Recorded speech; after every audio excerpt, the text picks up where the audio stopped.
Sabe por que eu vejo muitos cristãos usando roupa de crente, carregando a Bíblia, mas não tem testemunho? Porque o testemunho não é o que eu visto, o testemunho é aquilo que eu promovo, é aonde eu ando, é as portas que se abrem com a minha entrada. Porque Deus nos deu, uma digital, e digital abre portas. Você pode ver que você vai num lugar, cadastra o dedo, abre porta. Tem gente que não abre porta porque não entendeu ainda o que carrega.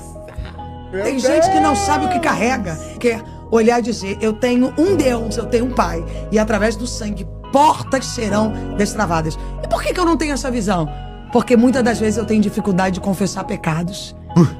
A religião me impede de confessar pecados.